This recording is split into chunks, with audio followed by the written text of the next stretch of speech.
Guys, as the teaser video earlier in the week, is this the ultimate bug out prepping crossbow? We're going to take a look today at both sides of the range, from high power crossbow rifle to pistol crossbows. Which one is best suited to the title of best bug out survival weapon, and is this something that can go in between? We rule out gunpowder, because if electricity goes, we won't be making no gunpowder, no bullets, no bombs. Crack on, guys. So this is what today's topic's going to be. We're going to look at both sides of the range and what fills the gap in between, which could be the dream bug out survival weapon. Okay, in the blue corner we have two familiar crossbows here, which you guys should be familiar with. The SAS Prophecy, fully suited and booted, and the famous Anglo Arms legend Velocity Armageddon stroke Mankung MK400. I went for this one for a specific reason. It's an all metal construction apart from its furniture, which is rubberized. It's not plastic, it's rubberized, which means it's not brittle in the winter. If you drop it, it's not going to break. You drop plastic in the winter when it's cold and freezing, submerged conditions, it'll break. Same as again with the magazines, everything on this little crossbow over here, everything's going to break. So we're going to run through now their features and their pros and cons. Well, first of all, on the Velocity Armageddon, high power, solid steel construction or aluminium construction. The Picatinny rail, as you can see, has been mounted on the most solid lump of aluminium. Your sights are never going to shift. You're going to hit where you want every time. On the riser, you can wind off your prod to make changing your bowstrings easier. But this is a problem, yeah? These bowstrings are expensive. They're custom made, and in the future you ain't going to be able to get hold of them. So, downside, hard to change your bowstrings, hard to locate in the future if shit hits the fan, and a slow reload time. So, a lot going for it, a lot against, and that's the same with every crossbow rifle, a slow reload time. Doesn't matter if it's a reverse compound, forward compound. If it's a compound bow, it's slow. Pistol crossbow, a lot of plastic, easy to change string, relatively easy. I say that because it's a £90 limb and I struggle with this. So again, all plastic, brittle in the winter, is not going to last you 5 minutes in an end of world Walking Dead shit's the fan scenario. So what fills the gap between the two? You want something with a quick reload time, an ability to change your string quick in the case that you need to. I honestly think between the two of these should be something like the Adder, but with an aluminium body, the quick change magazine bow limb system, which is the same as on the Steambow RX. Then we're going to come back now and look at the different features of each one. Right, okay, first we're going to look at the pistol bows. Now, all the new current pistol bows are what they say polymer, I say plastic. This one I got here is an earlier Polang EK Archery Tomcat. It's an all alloy construction. The magazine I've had just over a week is broken already. I've had to fix it and repair it here. Get it on the camera.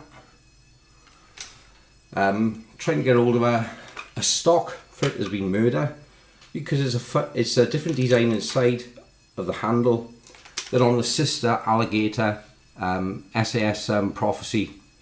Not Prophecy, the Steambow and the Yak Terminator 3 pistol crossbows. They've done this just to make you buy a new one, by the way.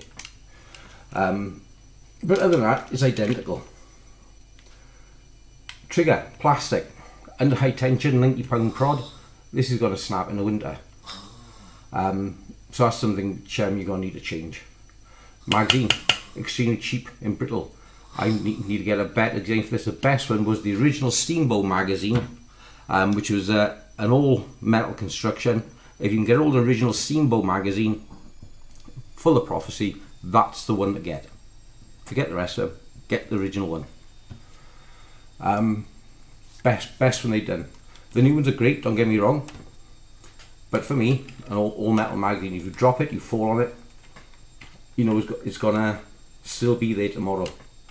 With this, like I said, I didn't take this out and treat it rough as you would a true tactical weapon, because this is just going to snap and fall to pieces. This is a 3D printed one.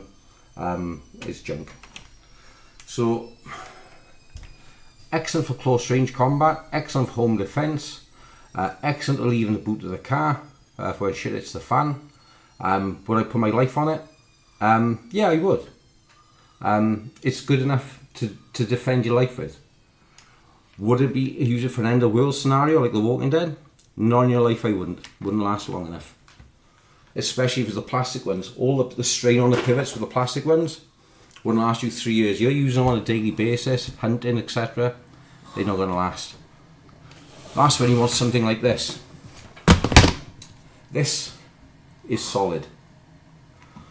All steel rail, body is steel, mounts are steel, trigger steel. Everything on this crossbow is metal, aluminium or steel. Everything. The riser, the rail or the barrel, everything apart from the furniture, which is rubberized just because it feels better and grippier in the cold. So for me, this would be my ultimate shit it's the fan weapon. Slower reload time, but I've been looking into fitting recurve limbs onto this instead of the compound limbs. So I'll keep you up to date on that, because you've got the ability, you just be able to unscrew them, and with the hinge system there, you can see, they can just be folded back out the way. Fold your limbs out, lock them in. So if you need it for transportation, it can just be folded away, and go over to a single recurve system instead of a multi-compound head. And there's no reason either why this couldn't be fitted with a magazine. You've got the foot stirrup, so it'll just be a matter of leaning forward, drawing your string by hand and fire. Drop the poundage down to 175 pound. Something which you can recock with two hands easily. And I think what you've got here with the MK400 Anglo Arms Legend Velocity Armageddon could be the perfect shit it's the fan crossbow. Everything today is plastic, as we know from the 3D printed stuff. Anything over 60 degrees, it melts, gets weak, floppy. Same with all plastic. Hot conditions, it melts. Car interiors, hot conditions, it melts. So if you're in somewhere like Nevada, somewhere where it gets extremely hot, melts. If you're somewhere like or Nebraska or somewhere where it gets freezing cold, plastic, brittle, snaps. So this, with the all-alloy construction, I think for me, for a bug-out shit it's the fan crossbow, get yourself one of these. Anglo Arms Legend, Mankung MK400, also sold as a 380, or the Velocity Armageddon in the States. This is the last of the probably all metal crossbows you will ever see, because everything from now on out is going to be plastic. So if you can find one, get one. And I stock the bits, by the way, and I stocked up for myself a few years ago. So for my money, these are the ones to go for. Or the sister crossbow, it uses the same rail and virtually the same head as the XB52 or sniper.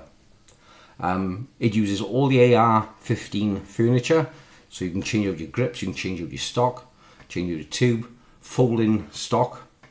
And we're going to get into why another reason why I think this is, in the next video, things are going to be done to it, adapted to it, to make this into the ultimate bug out crossbow. Don't do plastic. I wouldn't rely on plastic to save my life. I don't know about you. Keep watching. I'll see you in the next one, guys. Thanks and bye bye.